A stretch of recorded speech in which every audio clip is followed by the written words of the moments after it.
لا حول ولا قوة إلا بالله العلي العظيم. أعوذ بالله من الشيطان اللعين الرجيم. بسم الله الرحمن الرحيم.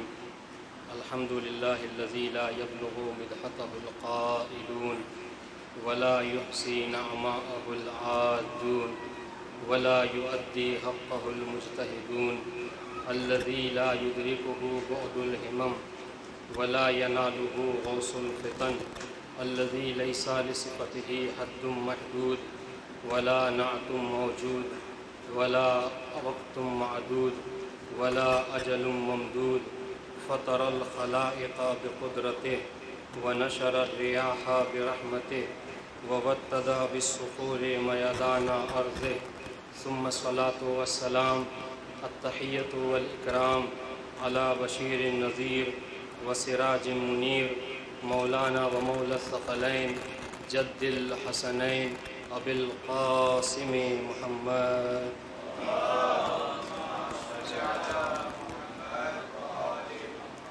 وآله الطيبين الطاهرين المعصومين المظلومين ولعنة الله على أعدائهم أجمعين.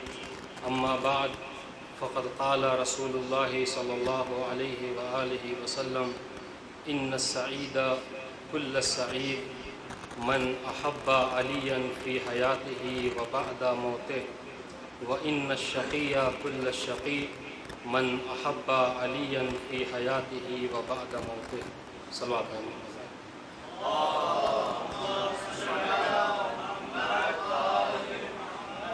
گزارش ہے ایک مرتبہ سورہ الحمد اور 3 مرتبہ سورہ اخلاص کی تلاوت فرما کر مرحوم و مغفور مقبول حسین ابن سید تجمل حسین کی روح کو حساب کریں. اللہم صلی اللہ.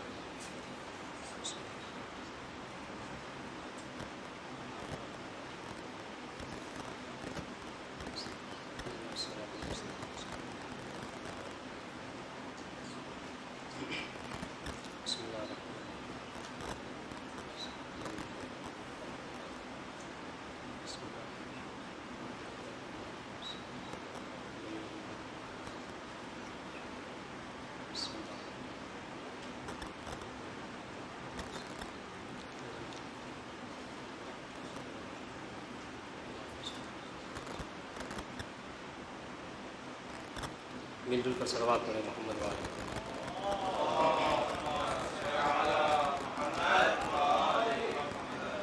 محترم اور معزز سامعین کرام، چونکہ یہ مجلس ایصال ثواب کی مجلس ہے، لہذا اصل مطلب کو ذکر کرنے سے پہلے تمہیداً ایک بات عرض کرنا چاہتا ہوں.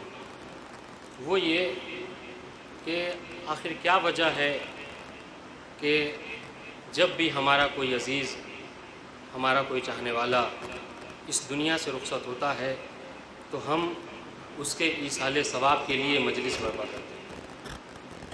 ایک سوال ہے جو ذہن میں پیدا ہوتا ہے کہ اور بھی طریقے ہیں کہ جس کے ذریعے سے ایصال ہو سکتا ہے اور وہ طریقے اپنائے بھی جاتے ہیں، لیکن ان تمام تر طریقوں کے باوجود قرآن خوانی کی جا سکتی ہے، صدقہ جاریہ کیا جا سکتا ہے، اور روزے، حج اور جتنی عبادتیں ہیں وہ مرحوم کی طرف سے کیے جا سکتے ہیں ایصال ثواب کے لیے. لیکن ان سب میں جو سب سے زیادہ ہم اہمیت دیتے ہیں وہ یہ کہ مرحوم کے لیے مجلس ضرور برپا کرتے ہیں. تو سوال یہ ہے کہ آخر کیا وجہ ہے کہ ہم مرحوم کے لیے مجلس ہی کیوں برپا کرتے ہیں؟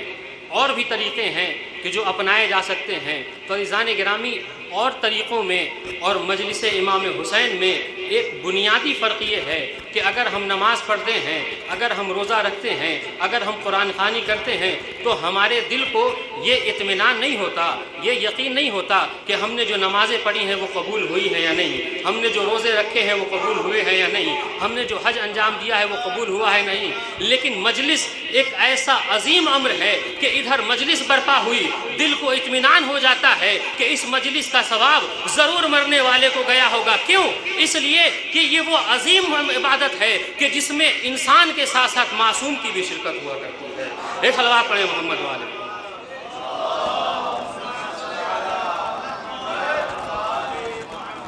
یہی وجہ ہے عزیزان گرامی کہ ایصال ثواب کے تمام تر طریقوں میں جو سب سے زیادہ اہمیت کا حامل ہے وہ مجلس امام حسین علیہ السلام۔ اور چونکہ عزیزان گرامی ایصال ثواب کی مجلس ہے اور مرحوم نے ایک طویل حیات در اہل بیت سے تمسک رہ کر زندگی کو گزارا ہے، لہذا کوشش ہے کہ اپنی تمام تر معروضات محبت اہل بیت علیہ السلام کے عنوان پر رکھوں اور اپنی گفتگو کو اسی ضمن میں آگے بڑھاؤں کہ آخر محبت اہل بیت علیہ السلام کا فائدہ کیا ہے۔ عزیزان گرامی، آپ تاریخوں کا مطالعہ کر لیجئے، حدیثوں کا مطالعہ کر لیجئے، دنیا و آخرت میں اگر سب سے بڑی کوئی نیکی ہے تو وہ محبت اہل بیت علیہ السلام۔ پیغمبر اسلام ارشاد فرماتے ہیں من رزقہ اللہ حب اہل بیتی فقد اصاب خیر الدنیا والآخرہ، اللہ جسے میرے اہل بیت کی محبت عطا کر دیتا ہے اسے دنیا و آخرت کی نیکی عطا کر دیتا ہے۔ عزیزان گرامی، دنیا و آخرت میں اگر سب سے بڑی کوئی نیکی ہے تو وہ محبت اہل بیت علیہ السلام ہے۔ اور عزیزوں، یہ کیسی محبت ہے؟ یہ وہ محبت ہے کہ جو انسان کے لیے دنیا میں بھی کامیابی کا ضامن ہے اور آخرت میں بھی کامیابی کا ضامن ہے۔ میں آپ کی خدمت میں حدیث کے حوالے سے ان باتوں کو عرض کروں گا، لیکن عزیزان گرامی آپ دیکھیے کہ محبت اہل بیت علیہ السلام کا ثمرہ کیا ہے، نتیجہ کیا ہے۔ ایک شخص آیا پیغمبر اسلام کی خدمت میں اور آنے کے بعد عرض کرتا ہے یا رسول اللہ ما ثمن الجنہ، جنت کی کیا قیمت ہے؟ آپ دیکھیے آج ہر مسلمان اپنے دل میں یہ شوق رکھتا ہے کہ خداوند عالم اسے جنت میں داخل کر دے، اور یہی شوق زمانہ پیغمبر میں بھی ہر انسان کے ذہن میں موجود تھا۔ یہی وجہ ہے وہ آیا اور آنے کے بعد کہتا ہے یا رسول اللہ ما ثمن الجنہ، جنت کی کیا قیمت ہے، ہم ایسا کیا کریں کہ داخل جنت ہو جائیں؟ تو پیغمبر اسلام نے ارشاد فرمایا العمل قول لا الہ الا اللہ یقولها العبد مخلصا۔ آپ غور کیجئے، پیغمبر اسلام نے فرمایا کہ لا الہ الا اللہ اگر انسان اخلاص کے ساتھ کہہ دے تو وہ جنت میں چلا جائے گا۔ اس شخص نے پلٹ کر پھر سوال کیا، کہا یا رسول اللہ وما اخلاصها، اس لا الہ الا اللہ کا اخلاص کیا ہے؟ ہم کیسے سمجھیں کہ ہم لا الہ الا اللہ کو خلوص کے ساتھ کہتے ہیں یا نہیں کہتے ہیں؟ تو پیغمبر اسلام نے جواب دیا، فرماتے ہیں العمل بما بعثت به وحب اہل بیتی، جو چیز میں لے کر آیا ہوں اس کے مطابق عمل کرنا اور میرے اہل بیت سے محبت کرنا۔ اس عرابی نے پلٹ کر کہا یا رسول اللہ کیا اہل بیت کی محبت بھی جنت کی قیمت ہو سکتی ہے؟ پیغمبر نے پلٹ کر کہا بل اعظم حقھا، ارے یہ تو سب سے بڑی قیمت ہے جو جنت میں جاتی ہے۔ ایک صلوات پڑھیں محمد والے محمد۔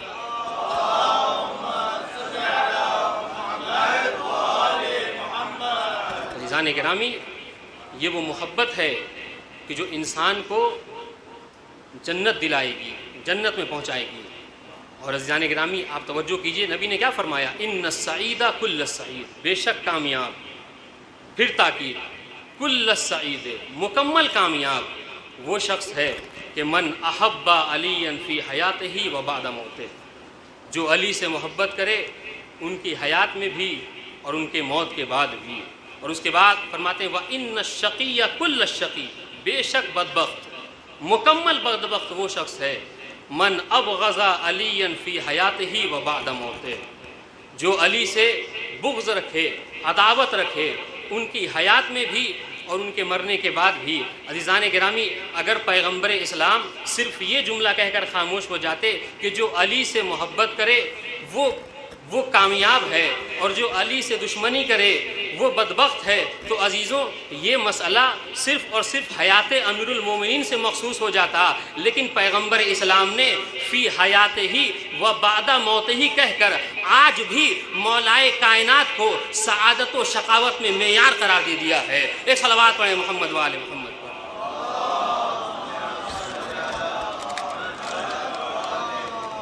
ایک اور صلوات پڑھیں محمد وآل۔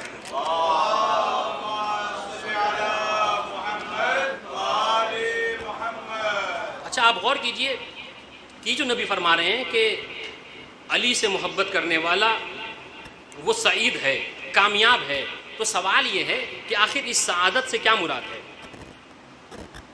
آخر سعادت سے کیا مراد ہے؟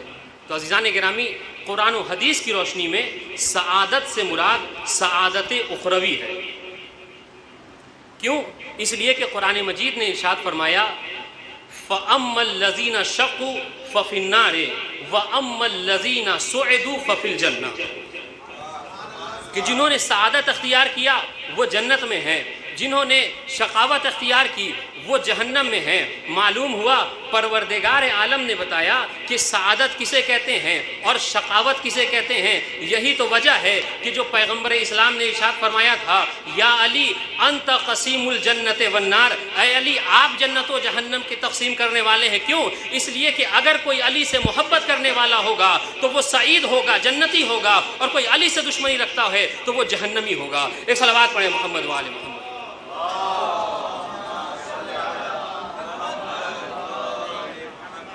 عزیزوں، سعادت کیا ہے؟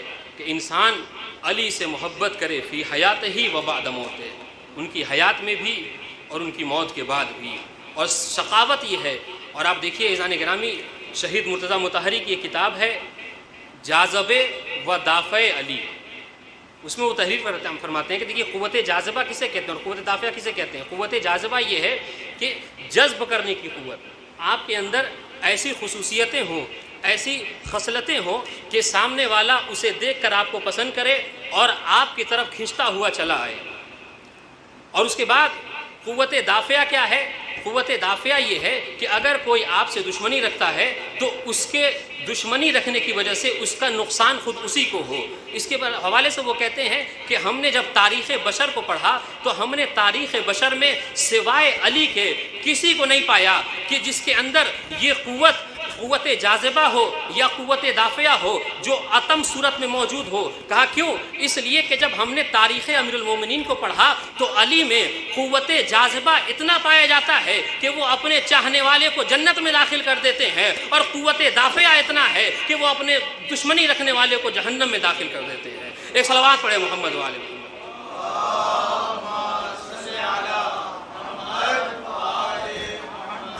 تو عزیزان گرامی، یہ قوت جاذبہ ہے، یہ قوت دافعہ ہے مومنین کا۔ اور میں نے کیا کہا کہ سعید کون ہے؟ کہ جو جنتی ہو۔ شقی کون ہے؟ کہ جو جہنمی ہو۔ یہی تو وجہ ہے عزیزان گرامی، میں نے عرض کیا کہ آج ہر مسلمان کے دل میں یہ تمنا ہے کہ وہ جنت میں داخل ہو جائے۔ آج بعض لوگ تو قتل و غارت بھی جنت کے طلب میں انجام دیتے ہیں۔ آج یہ تمنا ہے انسان کے دل میں کہ وہ جنت میں داخل ہو جائے، لیکن عزیزان گرامی کس طریقے سے محبت امیر المومنین انسان کو جنتی بناتی ہے۔ آپ رسول اسلام کی بارگاہ میں آئیے تو نبی فرماتے ہوئے نظر آتے ہیں ان الجنت تشتاق الی ثلاثہ۔ میں نے عرض کیا کہ مسلمان مشتاق جنت ہے، لیکن نبی فرما رہے ہیں کہ جنت مشتاق ہے کس کی؟ 3 لوگوں کی، سلمان و ابی ذر و مقداد، سلمان کی، ابو ذر کی، مقداد کی۔ اور یہ تینوں کون ہیں؟ کہ جو محبت امیر المومنین میں زندگی گزارنے والے ہیں۔ اور ایک طرف جہاں جنت کا اعلان پیغمبر اسلام نے کیا، وہیں ابن ملجم کو اشقل اشقیاء کے خطاب سے نواز کر یہ بتا دیا کہ علی ہی کی محبت ہے کہ جو انسان کو جنتی بھی بناتی ہے، اور علی کا بغض ہے جو انسان کو جہنمی بناتی ہے۔ ایک صلوات پڑھیں محمد والے۔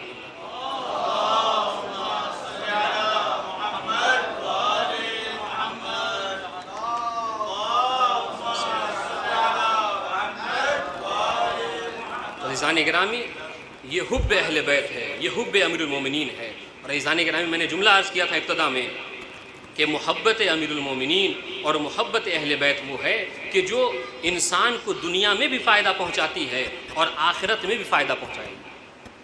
کیسے؟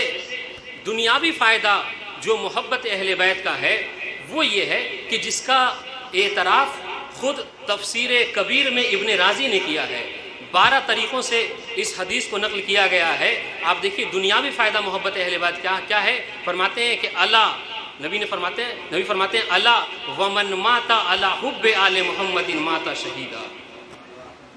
دنیاوی فائدہ محبت اہل بیت کا یہ ہے کہ آج دنیا اپنے مرنے والوں کو مردہ تسلیم کرتی ہے، لیکن ہم وہ ہیں کہ جو اپنے مرنے والے کو شہید کا درجہ دیتے ہیں، شہید مانتے ہیں۔ اور یہ یوں ہی نہیں ہے، بلکہ حدیث کہتی ہے الا ومن مات علی حب آل محمد مات شہیدا، الا ومن مات علی حب آل محمد مات تائبا، الا ومن مات علی حب آل محمد مات مغفورا لہ۔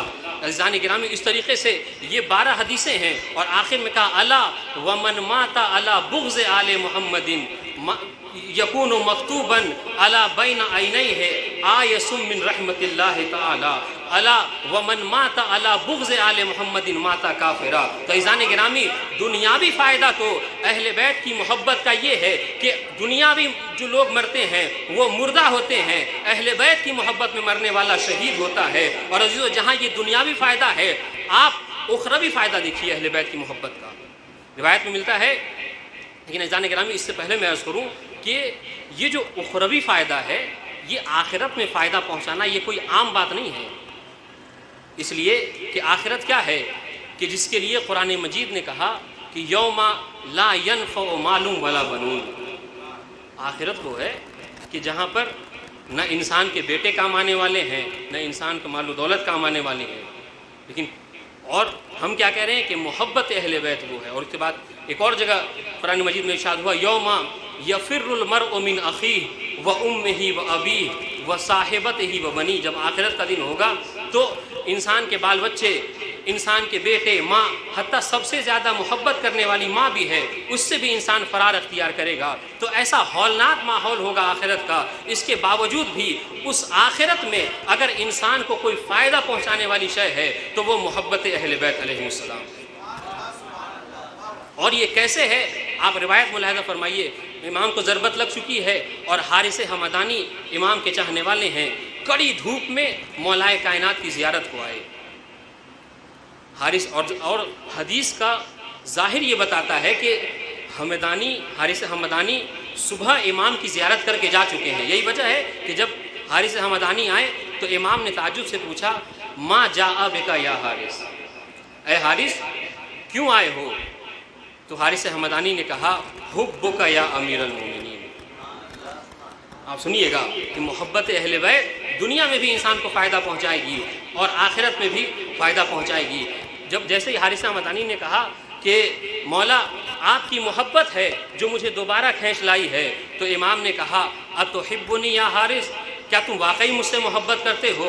تو اس نے کہا واللہ نعم یا امیر المومنین، خدا کی قسم اے امیر المومنین میں یقیناً آپ سے محبت کرتا ہوں۔ تو اب امام فرماتے ہیں اے حارث یاد رکھو، اگر تم ہم سے محبت کرتے ہو تو تم ہماری زیارت کرو گے، جب تمہارا دم نکلے گا ہم وہاں تمہاری نصرت کو آئیں گے، ہم حوض کوثر پر تمہاری نصرت کو آئیں گے، ہم میزان پہ تمہاری نصرت کو آئیں گے، ہم انصراف پہ تمہاری نصرت کو آئیں گے۔ ایک صلوات پڑھیں محمد وآل محمد۔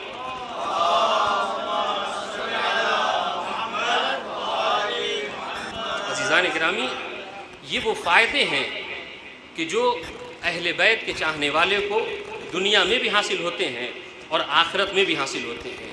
عزیزان گرامی، لیکن ہاں ایک بات وہ ہے، یہ ہے کہ یہ فائدہ بس وہی حاصل کر سکتا ہے کہ جو ان محبت کے شرائط کو پورا کر سکے۔ اور اگر آپ احادیث کا مطالعہ کیجئے تو احادیث اہل بیت علیہ السلام میں جو سب سے بنیادی شرط محبت اہل بیت علیہ السلام کی بیان کی گئی ہے وہ یہ کہ ان کی جو محبت ہے وہ اللہ اور رسول کے لیے،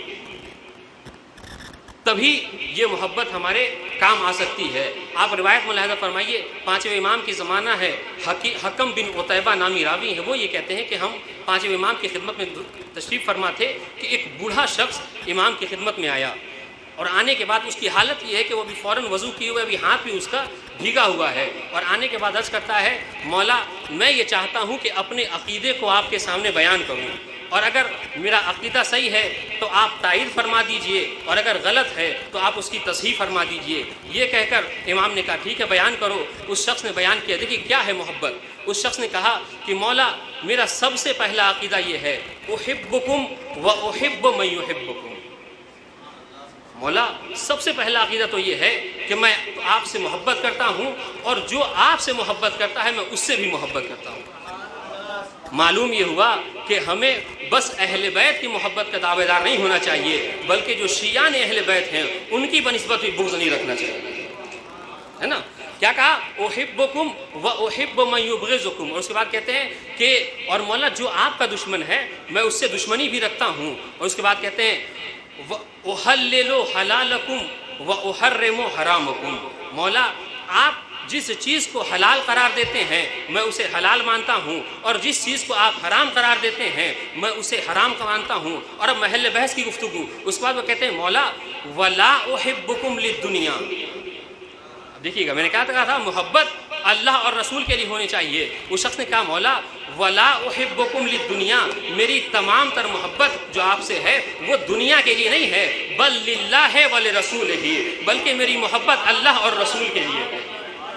آپ نے غور کیا؟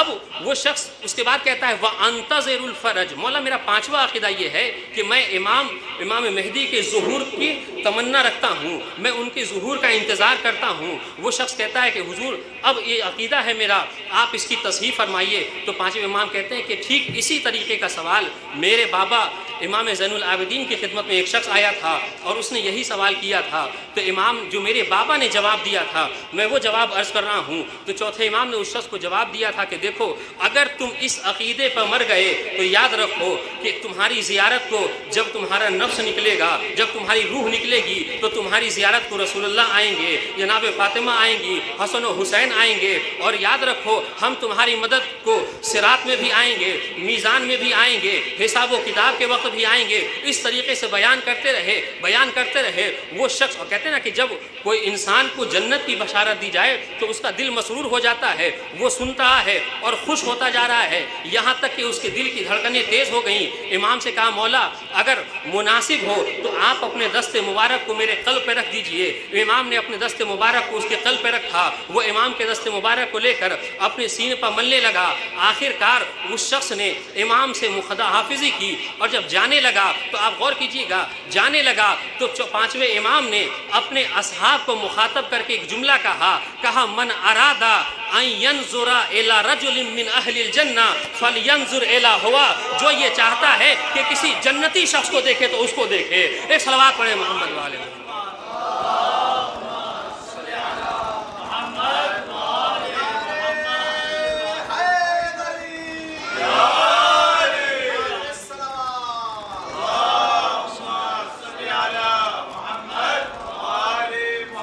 تو عزیزان گرامی، رسول اسلام نے محبت مولا کائنات کو سعادت و شقاوت کا معیار قرار دیا ہے، اور یہی نہیں متعدد احادیث ہیں کہ جو اس بات پر دلالت کرتی ہیں۔ پیغمبر اسلام اپنے اصحاب کے مجمع میں تشریف فرما ہے، فرماتے ہیں یا عباد اللہ احبب فی اللہ و ابغض فی اللہ، اے لوگو اللہ کے لیے محبت کرو، اللہ کے لیے دشمنی کرو۔ ایک شخص آگے بڑھا اور کہنے لگا یا رسول اللہ ہم کیسے جانیں کہ ہماری محبت اللہ کے لیے ہے، ہم کیسے جانیں کہ ہماری دشمنی اللہ کے لیے ہے؟ تو پیغمبر اسلام نے ارشاد فرمایا مولا کائنات کی طرف اشارہ کر کے کہا وَالِ مَنْ وَالَاهُ وَعَادِ مَنْ عَادَاهُ، جو اس سے محبت کرے اس سے محبت کرو، جو اس سے دشمنی کرے اس سے دشمنی کرو۔ ایک صلوات پڑھے محمد وآل محمد۔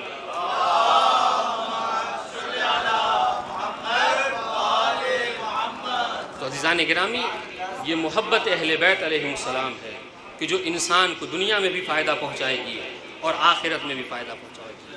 اور عزیزان گرامی کیوں نہ ہو، اس لیے کہ اہل بیت علیہ السلام نے اس دین کی حفاظت کے لیے اپنا سب کچھ قربان کر دیا۔ ہاں عزیزان گرامی، آج 21 ماہ رمضان ہے، اور یہ کون سی شب ہے؟ یہ وہ شب ہے کہ جو شام غریبہ سے کم نہیں ہے۔ روایت میں ملتا ہے کہ جب 19 ماہ مبارک رمضان میں ابن ملجم نے مولا کائنات کو ضربت لگائی ہے تو اس ضربت کی کیا کیفیت تھی، کیا نوعیت تھی؟ راوی ہیں اصبغ ابن نباتہ، وہ یہ کہتے ہیں کہ جب امام کو ضربت لگی تو میں 20 ماہ رمضان کو امام کی زیارت کو گیا۔ اب دیکھیے کیسا کاری زخم تھا جو امام کو لگا تھا۔ اصبغ ابن نباتہ کہتے ہیں کہ جب میں امام کی زیارت کو گیا تو میں نے دیکھا کہ امام کے سر پر ایک زرد کپڑا بندھا ہوا تھا، ایک زرد امامہ بندھا ہوا تھا۔ اسبغ کہتے ہیں واللہ ما ادری حل یکون وجہہ اشد صفراء ام الامامہ۔ اسبغ ابن نباتہ کہتے کہ جب میں نے امام کے چہرے کو دیکھا تو میں یہ تمیز نہیں کر پاتا تھا کہ امام کا چہرہ زیادہ زرد ہے یا وہ سر پہ بندھا ہوا کپڑا زیادہ زرد ہے۔ ہاں عزیزان گرامی، ایسی ضربت امام کو لگی ہے، اور کیسی ضربت تھی کہ خود ابن ملجم جناب ام کلثوم کو مخاطب کر کے کہتا ام کلثوم اپنے بابا سے کہہ دو کہ جو وصیتیں ہیں وہ وصیت کر لیں، اس لیے کہ 10,000 درہم کا میں نے زہر خریدا ہے، اور وہ ایسا زہر تھا کہ اگر اس زہر کا ایک قطرہ سمندر کے پانی میں ملا دیا جائے تو ساری مچھلیاں تڑپ کر باہر مر جائیں۔ ہاں عزیزان گرامی، امام کو ضربت لگی اور امام کی کمزوری میں دن بدن اضافہ ہوتا رہا، یہاں تک کہ ایک وقت آیا کہ امام کے سر سے امام کی پیشانی پر پسینہ آنے لگا۔ جناب زینب آگے بڑھیں اور آگے بڑھنے کے بعد پوچھتی ہیں بابا یہ آپ کی کیا کیفیت ہے، یہ بار بار پسینے کیوں آ رہے ہیں؟ تو مولا کائنات نے جناب زینب سے کہا اے بیٹا زینب، میں نے تمہارے نانا سے سنا ہے کہ جب کسی مومن کا وقت قریب آ جاتا ہے، وقت آخر آ جاتا ہے، جب روح پرواز ہونے لگتی ہے تو اس کے پیشانی پر پسینے آنے لگتے ہیں۔ جناب زینب نے جب یہ سنا تو ایک مرتبہ اپنے آپ کو بابا کے اوپر گرا دیا اور زارو قطار رونے لگی۔ میں کہوں گا زینب، آپ مولا کائنات کی اس مصیبت کو برداشت نہیں کر سکیں۔ ارے اس وقت کا عالم کیا ہوگا جب 70 قدم کی دوری پر آپ کھڑی ہوں گی اور حسین کے سر و تن میں جدائی کی جائے گی۔ ہاں عزیزان گرامی، مولا کائنات کا وقت آخر آیا۔ اب عالم یہ ہے کہ امام ایک کے بعد دیگر وصیت کر رہے ہیں، کبھی یتیموں کے لیے وصیت، کبھی مسکینوں کے لیے وصیت، بیواؤں کے لیے وصیت، نماز و روزے کی وصیت۔ عزیز و حد ہو گئی، علی نے اپنے بیٹے حسن سے اپنے قاتل کے لیے وصیت کر دی، کہا بیٹا حسن اگر میں اس دنیا سے چلا جاؤں تو ابن ملجم کو بس ایک ضربت لگانا، اور اگر میں رہا تو میں اس کا زیادہ حقدار ہوں۔ اور عزیز و امام کہتے ہیں بیٹا حسن ذرا اس کی آنکھوں میں تو دیکھو، یہ کتنا ڈرا ہوا ہے، اس کی رسیوں کو کھول دو۔ میں کہوں گا مولا آج کوفے میں آپ قاتل کی رسیوں کو کھلوا رہے ہیں، ارے زینب و ام کلثوم دیکھ رہی ہے، ارے کل کیا ہوگا جب اسی کوفے میں ایک رسن میں 12 گلے بندھے ہوں۔ ہاں عزیزان گرامی، یہ لیجئے امام کی روح پسپس عنصری سے پرواز کر گئی۔ عزیزوں غسل و کفن کا اہتمام کیا گیا، جنازہ امام کا چلا، اور جنازہ کس شان سے چلا کہ حسب وصیت حسن و حسین نے جنازے کو پیچھے سے کاندھا دیا، آگے سے میکائیل اور جبرائیل نے کاندھا دیا۔ عزیزوں میں کہوں گا اے جبرائیل و میکائیل، ارے آج کوفے میں علی کے جنازے کو کاندھا دے رہے ہو جبکہ علی کے 12 بیٹے موجود ہیں۔ میں کہوں گا اے جبرائیل و میکائیل، ارے ذرا کل کربلا میں آ کے حسین کے جنازے کو کاندھا دے دینا۔ ارے کوئی نہیں ہے جو حسین کے جنازے کو اٹھائے، ایک بیٹا ہے پر اتنا مجبور ہے کہ ہاتھوں میں ہتکڑیاں پیروں میں بیڑیاں۔ سید سجاد اپنے بابا کو یاد کر، الا لعنت اللہ علی القوم الظالمین وسیعلم الذین ظلموا ای منقلب انا للہ و انا الیہ راجعون۔ پروردگار تجھے واسطہ محمد وآل محمد کا ہماری اس مختصر سی عبادت کو قبول فرما۔ میرے معبود محمد وآل محمد کا واسطہ تیری بارگاہ میں کی جانے والی عبادتوں کو قبول فرما، زیادہ سے زیادہ اعمال صالحہ انجام دینے کی توفیق عنایت فرما، گناہان کبیرہ و صغیرہ کی مغفرت فرما۔ پروردگار اس مجلس کے ثواب کو، قرآن خوانی کے ثواب کو، تمام ذکر کے ثواب کو مرحوم مقبول حسین کے ہم شامل حال فرما۔ اے میرے پروردگار محمد و آل محمد کا واسطہ ہمارے مرحومین کو بخش دے۔ پروردگار محمد و آل محمد کا واسطہ شیعان حیدر کرار جہاں جہاں ان کی جان و مال عزت و آبرو کی حفاظت فرما۔ پروردگار جو مریض ہیں انہیں شفاء کامل و عاجل عنایت فرما۔ امام زمانہ کے ظہور میں تعجیل فرما، ہمیں ان کے مخلص غلاموں میں شمار فرما۔ آخر میں گزارش ایک مت سورہ الحمد و 3 مت سورہ اخلاص کی تلاوت فرما کر مرحوم و مقبول حسین ابن سید تجمل حسین کی روح کو حساب